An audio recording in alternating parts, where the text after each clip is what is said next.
Well, so if you were going to describe what it's like to be Pastor Dan in Carlsbad, New Mexico these days, what are the top, 5 words that come to your mind? And keep it uh, clean. This is rated G. yeah, yeah. Wow. Well, I guess one would be steady voice. I mean, lay people need a steady voice out there, and not the one that says I've got all the answers, but hey, we will figure this out together because God's going to get us through, and we're going to have disagreements and all those, we don't know what we're doing. Maybe we're going to try something, but the steady voice is no, we are going to get through this, and so that's one. Mm-hmm. Number two. It's golly, it's like walking a tightrope at time, or a balancing act between a variety of voices. I'm thinking about the difference between, some of my more charismatic members of my church who just love the Lord and love me and we love them and all that stuff, but they're like, man, this COVID thing's a big bunch of bunk and we just need to claim the faith that it's not going to touch us and hurt us, and let's just move on and forget the governor and forget all that stuff and let's just be the church. And you're like, okay, I'm hearing that. And then you got the other side of the more cautious people. They're like, no, this has got some scientific, all those dynamics. And yet, how do you try to help those people be the church together? And so Yeah.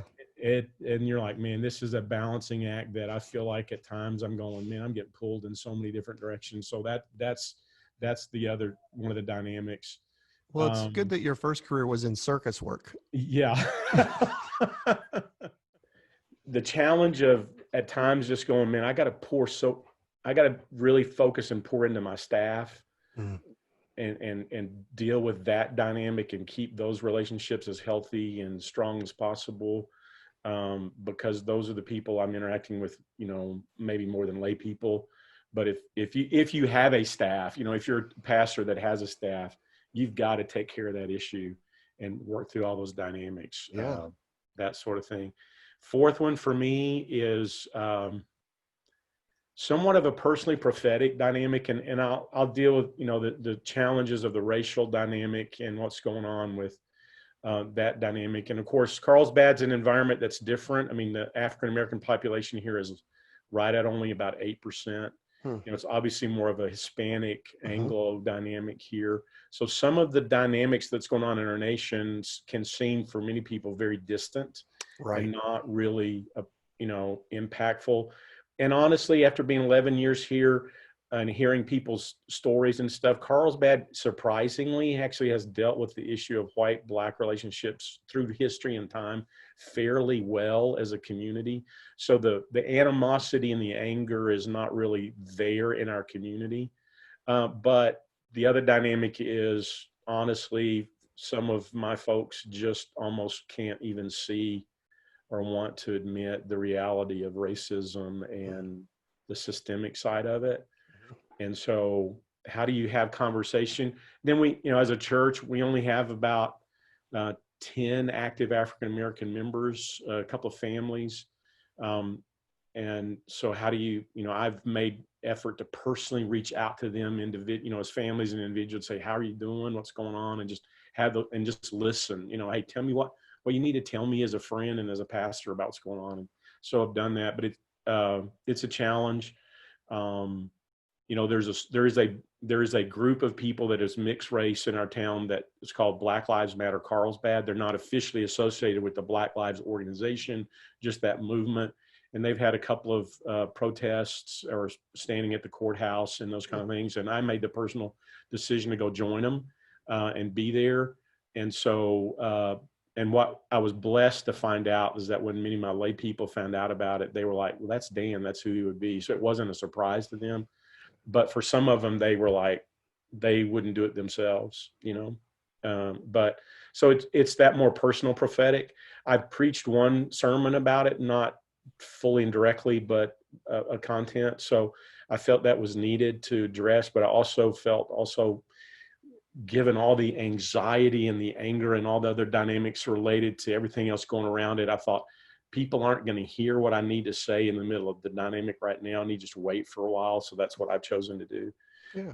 But it's something that we have to deal with. And this is the fifth word for me is, as a pastor, I'm trying to be as future focused as possible in this way. And this is before COVID, before anything. And let's admit to ourselves as United Methodists, and I mean, even though our church is one of the strongest ones in terms of multi-generational and younger members and younger families with kids and all that stuff, we're primarily an older white denomination.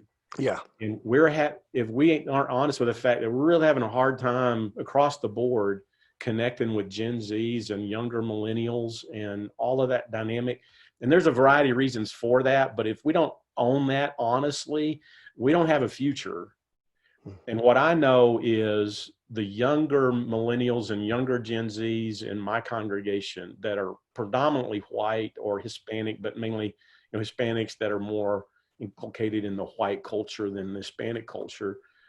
This is a big issue to them. It's one of them. I mean, this idea that we as the church have to have both a biblical but a compassionate voice in the middle of this dynamic. And if we don't address this and don't deal with these dynamics, it's just going to be another point of disconnection with that future and that reality. And so I'm trying to, as a 60-year-old white guy, go.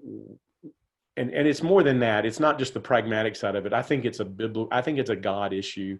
It's a Jesus thing. But if I don't understand that side of it also and don't think about that, then missing the boat, So that's that future orientation and trying to push into that with staff and with lay people when all they want to do is go back to normal.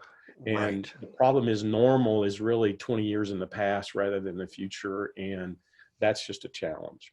Yeah, Dan, thanks so much for doing those 5 off the top of your head. I mean, that was amazing. And I'm just struck by a couple of things. One is that sort of web of relationships that in a healthy church is multi-generational, it's multi-perspective, it's multi-approach, right?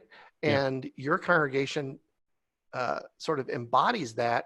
And yet, from a pastoral perspective, how complicated that is.